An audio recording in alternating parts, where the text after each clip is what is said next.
What if I told you that Max Verstappen is already driving a Mercedes, and that he is doing it on one of the most dangerous circuits in the world? Because yes, while everyone was watching Formula 1, Verstappen returned to the Nürburgring, and not only did he return, but he did so with a naturalness that has left drivers, engineers, and the entire paddock in shock, dominating a GT3 as if he had been there for years. But here comes the really shocking thing. This is not just another race, it is not a simple experiment. It is a move that could completely change his future in Formula 1, and that is already raising uncomfortable questions within Red Bull and also at Mercedes. Stay until the end, because what is happening in the green hell could be the beginning of something much bigger than anyone wants to admit.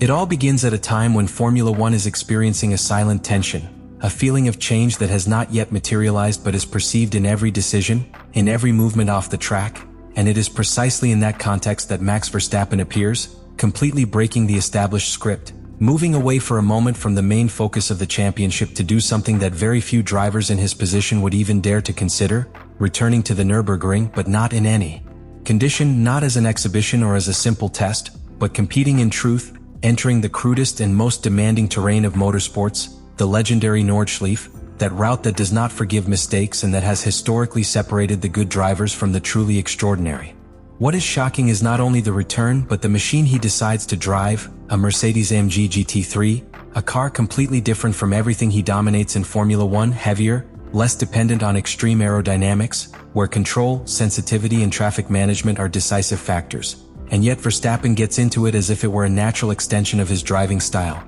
surprising everyone present from the first moment, because we are not talking about a progressive adaptation, we are talking about an immediate connection with the car and the circuit, something that is not normal even for drivers with previous endurance experience. This move also does not occur in a vacuum, it is part of a much larger preparation, a roadmap that points directly to the 2026 Nürburgring 24 hours, one of the toughest races in the world, where physical endurance, mental consistency, and the ability to read changing conditions for hours are as important as pure speed. And it is here where Verstappen begins to build something different, something that goes beyond adding titles in Formula 1, because he is expanding his profile as a driver, exploring new limits, entering a discipline where every mistake is paid dearly and where experience is everything. But while on the track everything seems like a demonstration of talent, off it an increasingly loud noise begins to be generated, because it does not go unnoticed that this project is backed by Mercedes-AMG Motorsport, and although the decoration maintains the essence of Red Bull,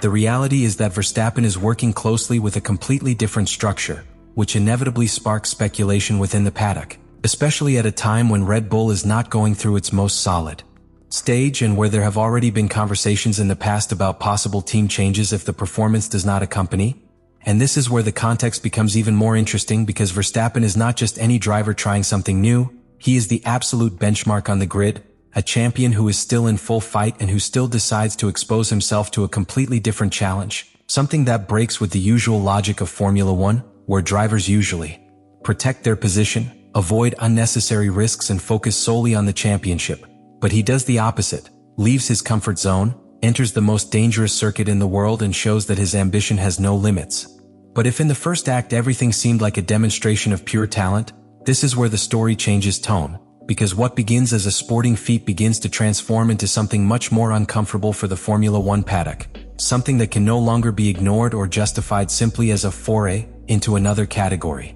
Verstappen is not only participating, he is really competing, setting times, understanding the car, reading the circuit, and most importantly, generating inevitable comparisons with drivers who have been dedicated exclusively to this type of racing for years, which further heightens the impact of his presence at the Nürburgring. Because the Nordschleife is not a circuit where you can improvise, it is not a place where talent alone saves you. Here you need precision, memory, sensitivity, and a brutal ability to anticipate what is coming. And yet Verstappen has demonstrated an adaptation that has left even experienced drivers confused, which has caused a chain reaction within the Formula 1 environment, where questions that did not exist before are beginning to arise. How is it possible that someone in the elite of the championship can perform like this in a completely different context? What real level does it have then compared to the rest? And this is where the true conflict of this act appears, because while Verstappen shines at the Nürburgring, Red Bull is not exactly experiencing its strongest moment, dragging technical doubts, questioned decisions, and an internal pressure that has been growing over time,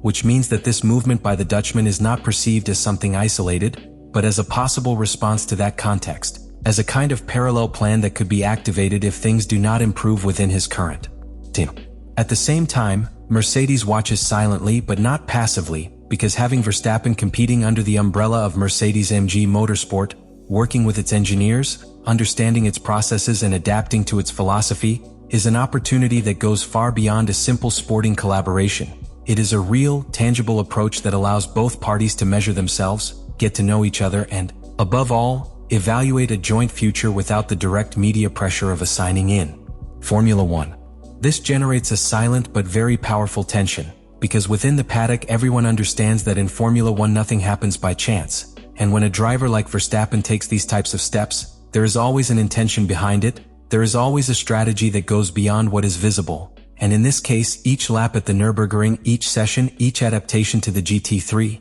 begins to be interpreted as one more piece on a much larger board.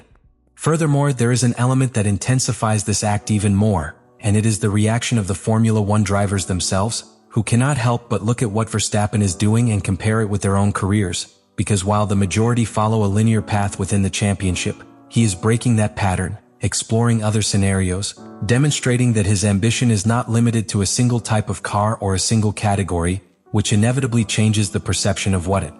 means to be the best in this sport. And in the midst of all this, the return stops being just a sports story and becomes a narrative of power, of decisions, of possible structural changes that could redefine the future of Formula One. Because if Verstappen is really building an alternative, if this approach to Mercedes is not casual, then what we are seeing at the Nürburgring could be the beginning of one of the biggest shakeups in the driver market in recent years. And it is at this point where everything converges, where what seemed like a simple participation begins to reveal its true weight, because Verstappen is no longer alone, showing that he can adapt. He is making it clear that he can dominate any environment in which he decides to compete, and that completely changes the rules of the game. The Nürburgring stops being an isolated setting and becomes a real test of something much bigger.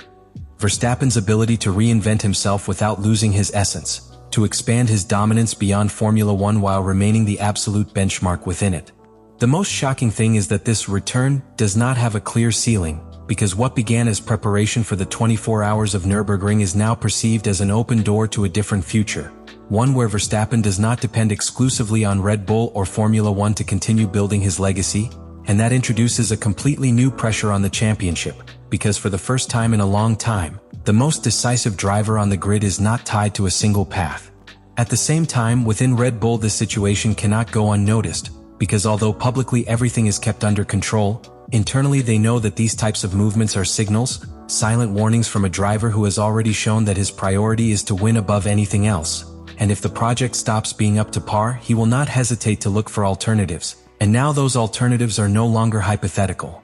They are taking shape, they are happening in front of everyone at the Nürburgring. On the Mercedes side, the outlook is equally significant, because beyond the results on the track, they have achieved something much more valuable. Approaching Verstappen in a real environment, without direct media pressure, without contracts involved, simply sharing the track, data, sensations, and understanding how one of the most complete drivers in recent history works, which turns this episode into a strategic opportunity that could have medium and long-term consequences. And while all this is happening, the rest of Formula One watches, because what Verstappen is doing breaks with the traditional mold, redefines what it means to be at the top and, above all, introduces an uncertainty that the championship did not have, because now the question is no longer just who will be the next champion, but where Verstappen will be in the future, with what project, with what ambition, and under what colors. What we have seen at the Nürburgring is not a simple anecdote within Max Verstappen's career, it is a turning point that completely redefines the perception we have about him, because we are no longer just talking about a dominant champion in Formula One,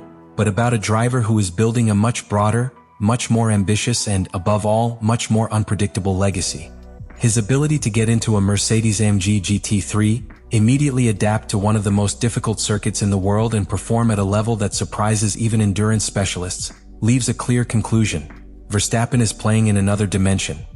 But what is really important is not the performance itself, but what it represents, because this movement exposes something that many within the paddock already sensed, that Verstappen is not satisfied, that he is not willing to limit his career to a single path, and that if conditions change, he will be the first to move, to evolve, to look for the environment that allows him to continue winning, regardless of the name of the team or the category in which he competes. Furthermore, this episode leaves a feeling that is impossible to ignore, and that is that Formula One could be entering a new stage where the most dominant figures no longer depend exclusively on a single project, where they begin to build real alternatives, and where movements like this, which previously seemed unthinkable, now become signs of something much bigger that is brewing behind the scenes. The Nürburgring has been the perfect setting for this message, an extreme, unpredictable and demanding place, just like the moment that Verstappen is experiencing in his career, and what he has done there has not only surprised, it has generated doubts, it has opened debates, and it has ignited a silent alert within all of Formula One. Because in the end, the true conclusion is not in what we have already seen, but in what comes next, in the decisions that will be made, in the movements that could be unleashed, and in how this return could end up being remembered not as a simple adventure, but as the beginning of a new era. Let me know in the comments what you think about all this.